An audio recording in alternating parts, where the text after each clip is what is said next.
All right, with that, I am going to transition us over to our panel. And again, I want to thank Cloris and Manuel and Leroy and Takima. And I'm going to turn it over to Janae to actually more formally introduce our panel. Dr. Johnson. Thank you. Sawabona, everyone. I just wanted to just say good afternoon and thank you, President Pam. So again, our theme is addressing racial inequality, our focus on anti-Blackness. And I just want to say thank you to President Pam for continuing the conversation during this forum. I also put a link in the chat for bit.ly / Mesa Loft Online so that you can also look for other opportunities for professional learning to participate in. So with that said, I would like the panelists to share a little bit about themselves before we open up the discussion. And so I will just, if someone is ready, I can call on you, but if you want to just unmute and speak, then that is also fine too. So I see Leroy and Manuel, just so that you don't clash. Manuel. Okay. Sure, I'm happy to start. First of all, welcome everybody. My name is Manuel Velez. I am the Academic Senate President at San Diego Mesa College. I'm also a professor of Chicana and Chicano Studies here. Let me take a quick moment, first of all, to recognize Pam as well and thank her very much for setting up this forum, for making anti-Blackness the center of our focus for the upcoming year. I want to say very quickly, dealing with and dismantling systemic racism is a difficult job, a very difficult job. But when you have an administrator who is an equity avenger and who is committed to working to solve those, it makes the job much easier. So thank you, Pam. I'll go next. Hi, my name is Leroy Johnson. I'm chair of the counseling department. Janae was asking me for a real quick bio. My other big sentence was I've been here for like 25 years. Mesa is a fantastic place to be. I think everybody really enjoys being here. We have a great situation and we need to make it better. That would be what I'd like to share. Thank you. I guess I'll go next. Hi, everyone. Welcome. Yebo Sawabona. My name is Takima Mayasa. I have the absolute pleasure of being the chair of the Black Studies Department here at San Diego Mesa College. I've been here with the Community College District for, now about 30 years.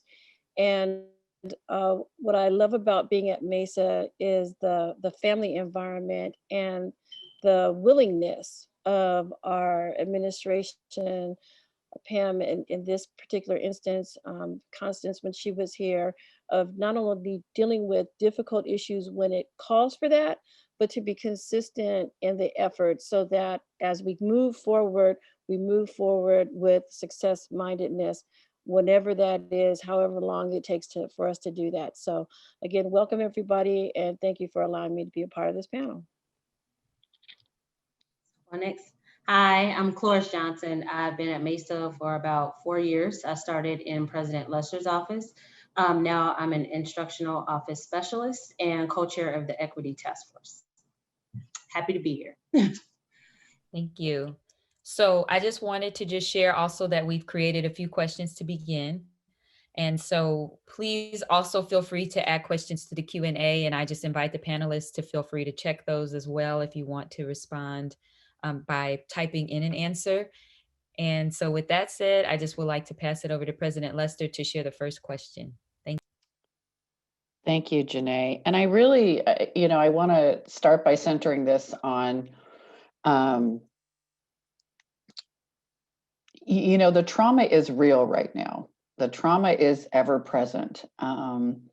We saw with the shooting of Jacob Blake in Wisconsin that just happened within the last, 48 hours, that the assault and the trauma in terms of our community is real. And so as our students and as all of us come into this community, it is very much with that idea that their safety and survival in many cases is not something they can depend on, because they don't see that as part of their reality. And so as a white woman of privilege, both positional privilege and socioeconomic privilege and white privilege, I think for us as accomplices and allies, to truly engage in listening to our colleagues and our peers and those that are having these experiences, it's time for us to be quiet in terms of listening. It's not time for us to be quiet in terms of being complacent. And so that's an interesting line to walk, but I would ask all of us to consider walking it from whatever vantage point we have, because we can all be impactful in this work. So I just want to say that, the trauma is real. It's right in front of us. It continues to be traumatic. And so as we do this work, it's absolutely contemporary and important every moment that we do it. So I just wanted to frame some things in that way, if I could. Our first question is, what are the steps you personally take in striving to be equitable and inclusive? And I am going to start with Manuel on this question. And the other panelists can chime in as they would like to. Okay, so let me give a caveat. First of all, the topics that we're discussing are certainly things that are very, very close to me, obviously as a Chicano studies professor, but certainly also as a person of color. So if I wind up talking too long, please, by all means, let me know. And certainly if I get too personal, I do apologize ahead of time as well. And I've been thinking a lot about this question. I think of all the questions that were being asked, this is the one that has really made me stop and think a lot. So I want to kind of see if I can tell you very quickly a little bit about myself in relation to this question. Way back in 1993, when I was a 25-year-old Chicano, straight Chicano male, and I have to emphasize this, when I was a straight Chicano male back in 1993, I started the graduate program at the University of Texas at El Paso. And during that time, we were able to discuss a lot of texts. So certainly, I was a part of the bilingual writing program, so much of the texts that we were looking at were by Chicano authors or by border authors. And the two texts that I remember that were the most profound for me were Josefina Lopez's Simply Maria, which was a play that was published in 1987, and Gloria Anzaldua's Borderlands, La Frontera, which was actually published in that same year. When I was a graduate student in 93, both of those texts were at the center of a lot of our conversations and a lot of our discussions. And the reason for that was because both of those texts, in a lot of ways, shook up the Chicano literary as well as the Chicano artistic and Chicano intellectual world, because they both revealed the machismo and the sexism inherent within the Chicano community. Simply Maria, if you're familiar with that play, was one of the very first plays to openly expose what the life was, what the daily life was like for Chicanas growing up in very patriarchal homes. And it was very, very resoundingly clear. And it was a message that was very much embraced by many Chicanas who had never seen their story being told on stage or on paper or anything such as that. Of course, us Chicano males, and I include myself in this part, reacted very defensively to it. And we rejected it. We argued that it wasn't Chicano literature. We argued that it was white feminism and thus was against Chicano movement, and we rejected it. And the same thing happened with Borderlands, La Frontera, Gloria Anzaldua's book, which was today, and we recognize what an amazing work it is. But our reaction as straight Chicano men was to reject the book, to be defensive about it, and to not even embrace it as a form of Chicano literature. Now, what happened for me is that as I moved on in my career, I had a relationship, especially with Anzaldua's book, partly because as I was becoming a Chicano professor, that book remained prominent in all of my discussions and in all of my courses, but also because that book, in some ways, it affected me, even though outwardly or superficially, I rejected it. Specifically, Anzaldua's argument or Anzaldua's perspective on the new mestiza consciousness, or what she refers to as Nepantla. And I don't want to get too much into philosophy. Take my class if you're interested in it. But Nepantla, I think the closest way we can associate it is with liminality, right? If you understand liminality in literature, it's the idea of studying characters who exist within borders or who exist within transitional moments. For Anzaldúa, Nepantla is a space where we exist outside of or absent of binaries. And so it's this moment where we are everything at once, right? We are Black and we are white. We are male and we are female. We are gay and we are straight. And that idea resounded with me, I think, at a subconscious level more than I realized that it did. And as I began to really look at that theory, and as I began to kind of think about it more, I began to apply it to my own personal self. And it allowed me to really begin to explore my identity. And I started to understand that my identity as a Chicano straight male was one that depended upon the straight and the male in order for the Chicano to exist. And it was in this interesting way, my Chicano identity placed me as the form of the oppressed. And I could never be an oppressor, right? Because I'm a Chicano.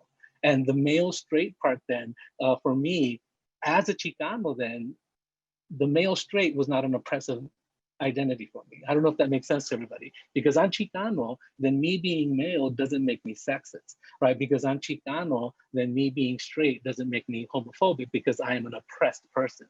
But I think that Anzaldúa made me realize that that's incorrect, that that is not actually true. That both Anzaldúa and Lopez made me realize that as a Chicano male, I do have a position of privilege over Chicana women. The story that Lopez was telling on the play, in the stage, was true. And I recognize that story because I lived that story. I lived that story as a Chicano male growing up in a Mexican home. I lived that story watching my mother, my sister, and my aunts doing the same things that were present in Lopez's play, so much that I couldn't ignore it. And it made me realize then that my position as a Chicano then was not one that I was always oppressed. Anzaldúa's play had a much more profound on me in terms of my sexuality, because it made me realize that this idea of being a straight male was also something that I had embraced in many ways to affirm or to, and here's where I get really personal, to blur my own questions about my sexuality or my own questions about my masculinity. I know that as I grew up, I was always told that I was too effeminate. And I know that I try to hide that in many ways. And so I think I embrace these notions of a straight male in order to hide those notions of femininity within me. Anzaldúa's book allowed me to enter this space of Nepantla, so that I could erase those identities and recognize my own sexuality, not as a straight male. Today I identify as a bisexual male. And it's because of my ability to enter into that space of Nepantla and to begin to erase these notions of straight male or even of masculine versus feminine. And the most beautiful part of that is that once you can enter that into that space, you then become a bridge to these other communities. You can then begin to empathize with other communities. I look back to when I was a high school student and when I was a college student, and I'm ashamed of my homophobia. And I'm ashamed of how I exhibited that homophobia. But being able to enter into the Nepantla made me realize where that homophobia was stemming from. And it allowed me then to deal with it and to heal from it.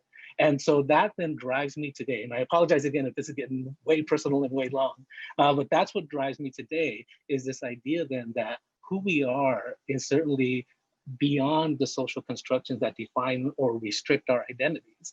And that if we can enter a space where we're outside of those social constructions, we can then begin to bond with others because we begin to erase the barriers that divide us. And we begin to empathize. And by empathizing, we harmonize. And by harmonizing, we synthesize. And for me, then that's if you will, that's the work that I try to do. And as an ethnic studies professor, it allows me to introduce these ideas to my students and hopefully teach my students to also be able to enter into that space of Nepantla to heal themselves and to heal our society. I apologize if that was too personal and too long, but there's my answer to the question. Thank you.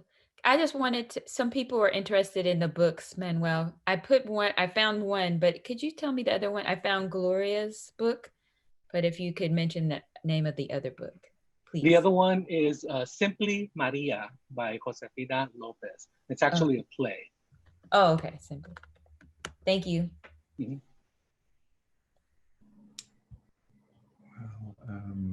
Any of our other panelists want to answer that question? Yeah, I would like to. When I think of the steps that I take personally, striving to be equitable and inclusive, it's kind of a difficult thing for me personally, because I kind of, and I think a lot of people feel that equality is what we're after. And it's a different sort of a mindset to look at equity and to look at people and say, wow, I don't really want to treat everybody the same way. If I treat a Black student the same way that I treat a white student, I'm not recognizing that the wholeness of that person as a Black student. And so I think that is kind of at the basis of the anti-Blackness piece for me, is being able to look at others. And you know, I could tag on to what Manuel said. It's I'm not as eloquent as Manuel, but I think, you know, it's being able to show empathy for people, to realize that we're not all the same. One of the best things we can do as an individual is to realize that and to treat people as individuals. And we kind of skirt around that, and we talk about it, but putting it into practice, you know, in our myself as a counselor or as a professor or as a person dealing with other people, it's a real challenge. It's always a challenge. And I think that's the challenge that I deal with. I think that's the challenge I think everyone deals with, is how do I make that kind of a movement to really see someone as an individual and see that they need to be treated differently. And for us to be successful with a movement towards equity is to put those people front and center, to put those Black students front and center and say, we all know, you know, we've seen all the data, we have lots of numbers. You know, we had a student services equity meeting yesterday, and that was our finishers. Like, we've got tons of numbers. We know Black students are not being treated well, this is not going well, and what are we going to do about it is really what our question is. And putting together real concrete action plans, I think is what I'd like everybody to focus on. And that's what I'm going to focus on, and I would want all of us to do something similar. That'd be my piece.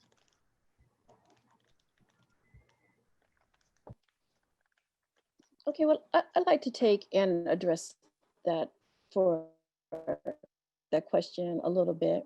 And I'd like to do it just from a little different kind of angle. And part of equity mindedness to me personally has to deal with getting to know people and students. First of all, I know myself. So I want to start there. Knowledge of self is the first place to being able to find equity with other people. And as Leroy and Manuel said, you know, you have to be able to know what works for you, what doesn't work for you, and then to be able to communicate with people and find out and to bridge, okay, well, who are they? How do they see themselves? What is it that they need? And in that exploration, right, we're moving to a place in a space that equity to me looks like diversity. So let me explain what that means. Diversity meaning that that we don't have to fit into a particular box or a socially identified reality that proves who and what we are, right? Now, that's important because each and every one of us in achieving who the best of who we are and what we can become starts with that understanding that whatever that it is and how I come to that is something that I may not even know. Internalized racism, for example, is very detrimental to how we take and deprive ourselves of being equitable when we compare ourselves to someone else's standard of what beauty is, someone else's standard of what success is, etc. I remember, and Manuel, as you were speaking, it took me back to my days at San Diego State University. And I remember telling my parents the experiences that I had in Black Studies department that allowed me to see myself from a different lens, right? That allowed me to see myself from a person who could explore what was important to me. I remember thinking, and we've had these conversations here, even on our campus, about things like the pathways and how should students take and get their degrees and things like that. As someone who is, I like to think of myself as multi-talented, it was very difficult for me to decide on a particular major to have when there were many things that I was interested in. My father was an engineer, you know, I was an artist at heart.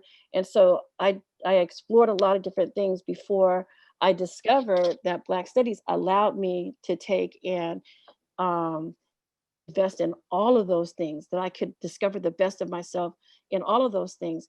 And I had the pleasure of mentored by Dr. Shirley Weber. That was many, many years ago. She was the chair of San Diego State University's Black Studies Department for 40 years.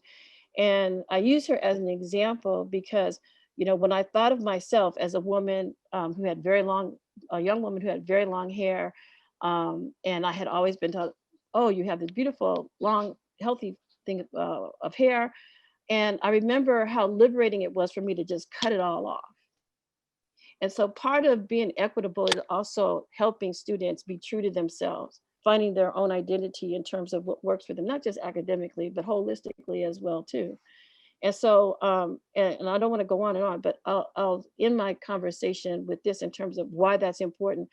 Because when we talk about helping people, it's not just their own motivation, but recognizing who they are, appreciating that, and giving them the tools that will allow them to take and be successful. When Dr. Shirley ran for office, and she was asked, I remember very vividly, she was asked to run for office because there was a lack of voice, right there in politics and education. And I remember telling my students in class that with ethnic studies, you could do anything, that you didn't have to have a degree in politics to have a valid place and a voice for that. And so part of being equitable is understanding that no matter who you are and what you do, and this is something that I applied to myself as someone who just recently finished my doctorate degree as well. And I had to tell myself that it was okay that I didn't finish when everybody else did, that it was okay that I was doing something completely out of the box. And so, but I still needed to give myself love in that equity. So my message to our students is that love yourself and know that we love you. And that part of that equity means that nothing can stop you from being what you are, and to always be willing to take and strive to be the best of yourself.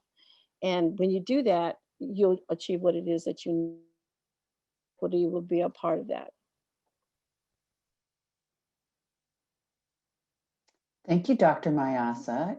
And I believe, Janae, you have the next question. Okay. Thank you. So the next question is, how do you hold yourself accountable if you notice you or someone else is being inequitable or racially insensitive? I think it's our duty to say something. No matter who you are, you should say something. And I think also, I always pay attention to the setting. I remember having an event and a woman got up, she had one of the best speeches, but in the middle of the speech, it started to become racially motivated. And we went to the front and we were able to wrap it up pretty fast, but we were able to have this conversation with her of why that's not acceptable. And I feel like we have to, sometimes when we're speaking in anger, it becomes an argument. Nobody's listening. I want you to hear what I have to say to you. But I think when you educate someone of, this is why this is insensitive, because there's also a thing that are unconscious bias where, you know, these are things that people have heard and, you know, it's been a belief for so long that they don't even realize some things that they do. So I think that educating someone on what they're doing and how it's hurtful, and I think you'll get a better response and an understanding, and they may think twice about doing it later on. I also have something to say about the unconscious biases, because I feel that as we mature, we're all accountable for that as well. I think it's easy to see what everyone else is doing, and it's easy to speak on that, but I think we all have a duty to look within ourselves, and it starts with us first. And that's kind of the work that I'm doing even on myself, is that it starts with us first. And we have to think about the things that we've heard generationally from our friends, from our teachers, and things that we have learned to believe along the way. Start questioning those things. Some of them may be great. Some of them may be great. But some of them may not apply for what is happening today. And you really need to say, like, is this who I want to be? Like, how do I fix this? What are the steps to fix this? So I think that for me, being accountable, I don't have a problem saying something, but I also feel that there are people who won't say anything. And so I will talk to the person, and I'll try to do it especially to educate them. But I also want to talk to the person who is, you know, feeling bad about whatever is being said about them. I think it's important to work with both. But I still think that we all have a duty to start from ourselves and start working. We can't change it until we fix who we are and some of these beliefs that we have and some of these beliefs that have been going on for generations. And that's for everyone. And I think once we fix ourselves and what's going on there, the steps to change, that's where it's going to start. So that is my part for being held accountable.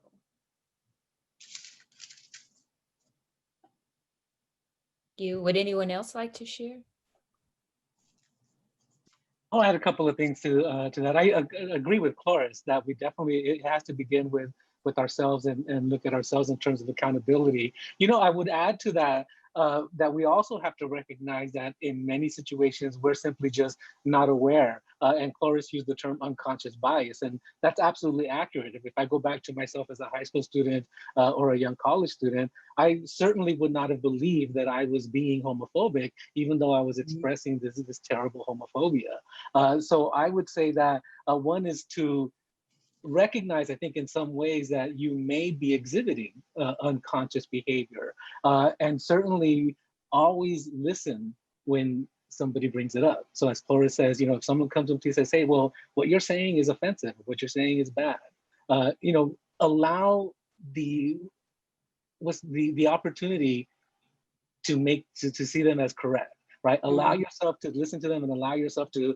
accept what they're saying is correct, and allow yourself to question whether or not you are exhibiting that particular behavior. I think that's important because I didn't recognize that I was being homophobic. When I was using, you know, the words that were homophobic, I thought I was simply participating in what was normal behavior. And certainly it was, right? At that time, it was very normalized behavior to use those terms. But I needed to, first of all, I needed to recognize that unconsciously I was exhibiting that behavior, and I needed somebody to point it out to me, definitely. And to piggyback on that, Manuel, I went to, there's a store that I go to every week, and I always buy everything we need for the house every week. And I started to notice there was a change, and I noticed that every time I would come up with a basket full of groceries, she would always make it seem like I needed government assistance to pay for these groceries, and she would make that kind of clear. And I said, you know, the first day it kind of caught me off guard. Well, the second time she did it, oh, why did you say that? Like, you know, it's not that there's a problem, but how did you pick me? Because now I'm watching the people ahead of me, and you didn't ask them that same question. I'm noticing that it's specifically to me. And then, and she goes, oh, it's policy. Well, the supervisor said, no, it's not policy. That's not the case. But then another cashier asked me the same thing. I said, oh boy, you know. And I wanted to get an idea. And so I talked to her about microaggression. We had a good long conversation of, to me, what you're saying to me is that a young African Black woman cannot afford these groceries, that every time I come in here, that this is what we're saying. But yet, my really good friend who's not Black was in front of me. You didn't ask her those questions. And so I feel like after talking to management, also talking to the cashiers, that policy changed because I felt like it was offensive and hurtful of saying like, we can't afford this, or we can't, you know, we can't afford groceries. And I feel like it changed within that store completely, because I'll be honest with you, that was the only store that did it. And they have a chain. And so it changed the policy so that other people, whether it be Hispanic, any person of color, or whoever they're doing this to, will not have to experience that again. Yeah, I'd like to add one thing too, is that, you know, when I think of being in situations where somebody's being insensitive, if I can do something, that's great. But sometimes it's kind of overwhelming just on your own. I'm thinking of situations that have happened here at the school, just in terms of social media, and it does get kind of exhausting. So my words to people are to look for some help. We have lots of folks here who can help you, I don't think you can spend or would want to spend a lot of your time and a majority of your time chasing down comments on social media or things that you think were wrong. If you can stop them when they happen, that's great. But I think look for help. We've got lots of places for help. Some of the meetings I've been to have heard faculty members express things going on in their classes, and we have a whole system that can provide help. We have a system to, redress what is wrong happening that a student is creating, and to be able to assist you. So we want to use our system to be able to modify what's happening, because there's a lot of things that are going on. We're in a really strange time. If we look at COVID-19, we look at all the things that are happening in race relations, if we look at the elections, we're in a sociologist's prize time of all of the things that are happening, and things are happening and mixing in ways that we have no ideas what's going on. That's the beauty of life. Most of it happens, you know what the heck's going on. You got to do it. You have to get through here somehow. And we do. And I would like people to look for some help. There are lots of places out there to get help. So always think of the places that you can help. If I could just jump in, just for a moment, if that's okay. I'm not on the panel, but I just wanted to share something that came to me that I was thinking of, and it's just a quote from an article written by Dr. William Smith and a woman. I can't think of her name at the moment, but I'll put it in the chat. And so it says, invariably, Black college women in historically and predominantly white spaces become prone to experience racial battle fatigue as they attempt to reconcile these images with their own selfhood in the face of numerous racial macro and microaggressions and misogynoir.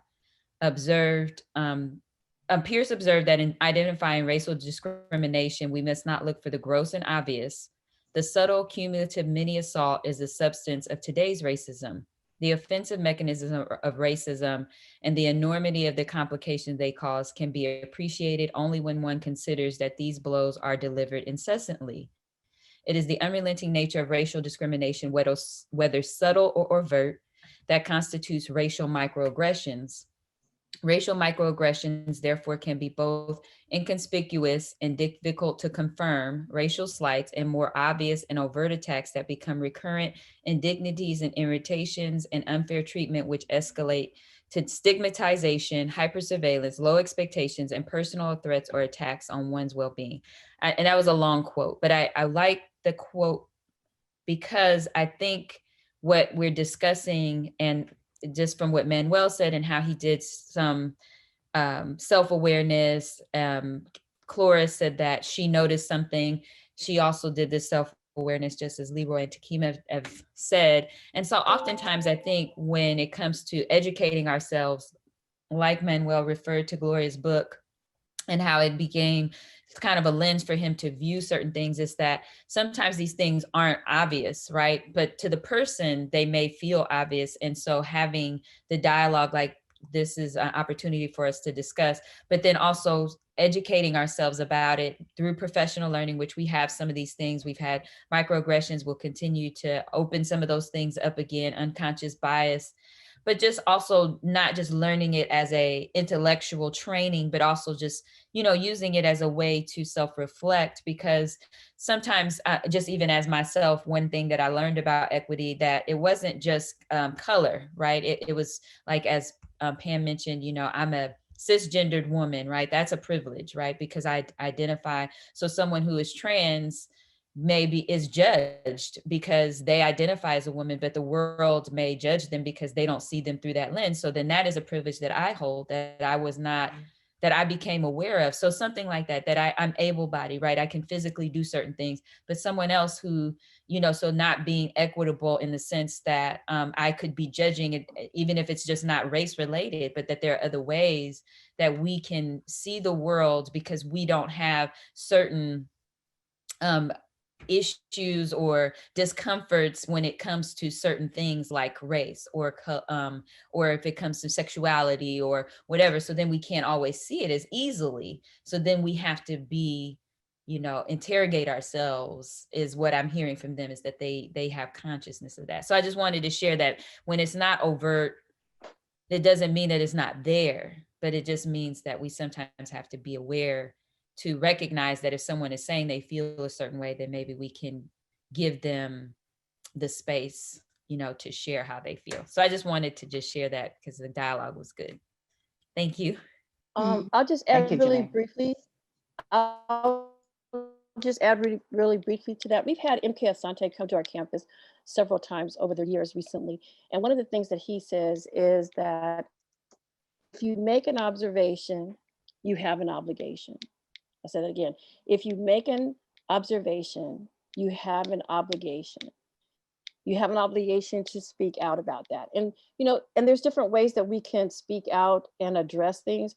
Sometimes the speaking out to or about something requires compassion, helping people to see the unconscious bias, exploring and asking them questions. Well, why did you say that comment? Or why did you do that?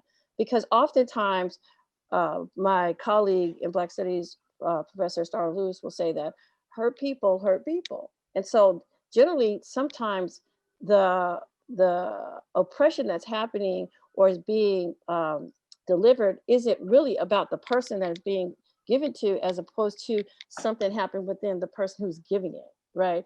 And so there's lots of different ways and a lot of different things that we have to look at. Now that's by no means to take away from the oppression that people get in various types of ways.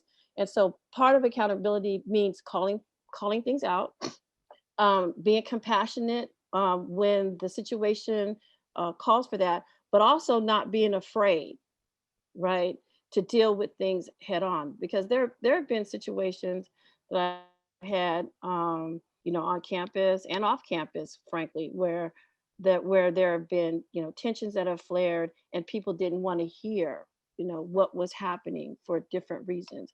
And so now we're in a place, and Leroy, you just said this, was that we're in a time period where people are being forced to deal with and to hear things that they didn't want to hear before, or do things about things that they didn't want to do things about before. And so now we have a global situation, not just a situation of anti-Blackness, not just against transgender or the LGBT community, et cetera, et cetera. Now we're being forced, right, as a people on the planet to deal with some things that we have failed to deal with before. And so part of our accountability as a community of people and global citizens is to be aware. And I want to thank you, Pam, for providing these platforms so that we can have open, honest discussions about what do we do differently than what's happened before, because what we did before didn't work. So we can't go back to that norm. We have to create a new norm that's more inclusive. And what does that look like? And that means being willing to hear, being willing to see, and being willing to act. And this is just the beginning with these kinds of forums and places and spaces. So that leads perfectly into our next question, which I'm going to actually point towards Leroy, because you referred to this a little bit even when you were introducing yourself. What is your vision for our campus community to advance our work in racial equity and anti-Blackness? You talked a little bit about the counseling consortium and the doing, that you guys are, our students are struggling. What are we going to do? So can you speak to that a little bit? Sure.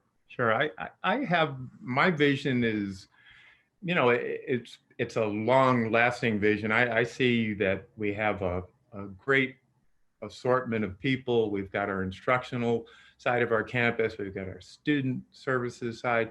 I see the two sides working together and being able to create some real equitable action items that are done in classrooms, that are done in counseling offices, that are done in admissions offices, and that we work together to be able to do those things. And I know there are tons of things happening. When I talk to people, this is a time for action. Like Ashanti said, this is a call to action for people. And I think people are ready to respond and put together action plans. And you know, we of course have our equity areas in our program reviews, and that's good, but I really think they need to step up, right?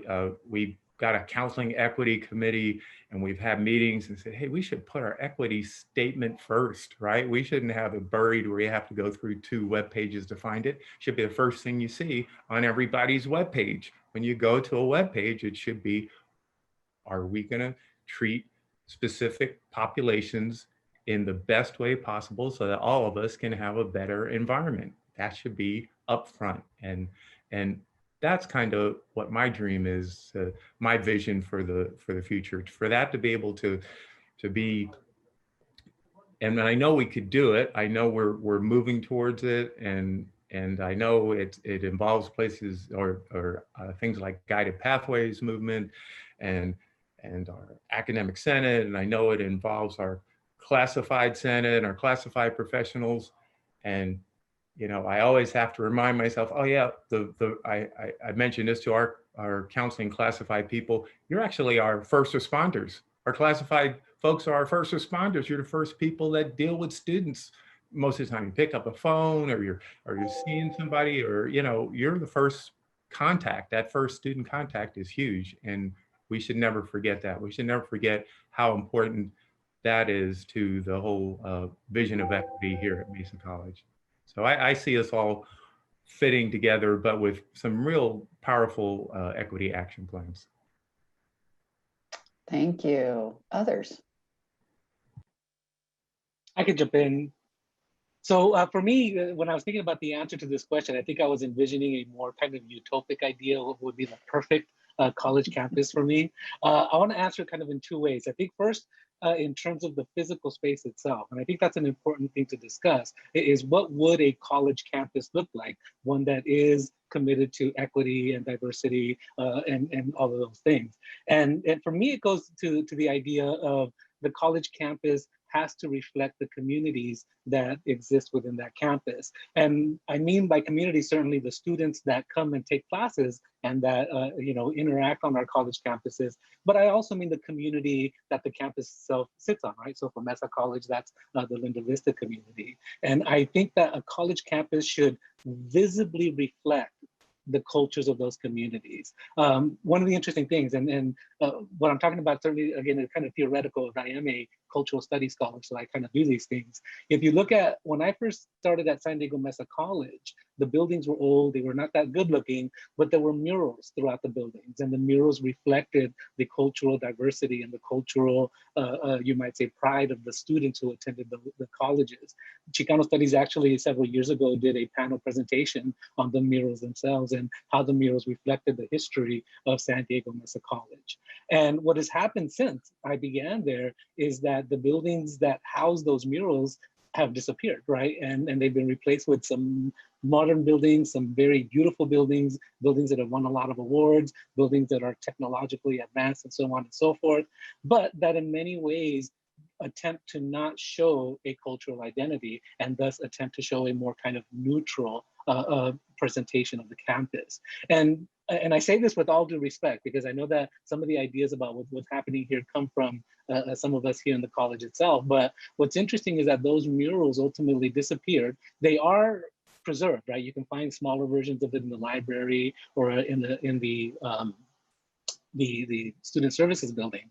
But what's interesting is that now when you walk on the campus, they're not visible. You have to kind of look for those images. And so the campus now has taken on a more image that's absent of any kind of cultural identity. And again, I say this with all due respect. For me, one of the funniest things about this entire transformation is that if you go onto campus from in between the Mesa Commons and the gym, right in front of the C-store and the entrance to the bookstore, there are some stones that are placed there in front of the garden that have etched words such as, you know, diversity and so on and so forth. And again, I find it a little ironic, being somebody who studies signs, that we've replaced these beautiful murals that were painted by the students with these Helvetica words that say diversity. And unfortunately, I think that's an interesting message that we're giving. So for one, I think it's the physical space, right? How does the physical space actually visually reflect the students who attend our classes in our colleges. And the second one, I think, goes back to something that I had said before, right? I think that we need to empower our students. We need to give them the tools, and we need to do it with intentionality to dismantle the structures of racism that dictate their lives and that certainly, again, impact us in very negative ways. Unfortunately, colleges and universities function in many ways to preserve and strengthen those structures. And we need to be intentional about our ability to empower our students in ways that they can go out and actually dismantle those structures. I know that's a long one, a hard one, but that would be the perfect college campus. Okay, well, I'd like to jump in, and I'd like to take this a little deeper, if we could. I appreciate what Let's go you down just the said, rabbit hole. Let's Manuel, go down the rabbit hole, about Takima. let's go down the rabbit hole a little bit. What I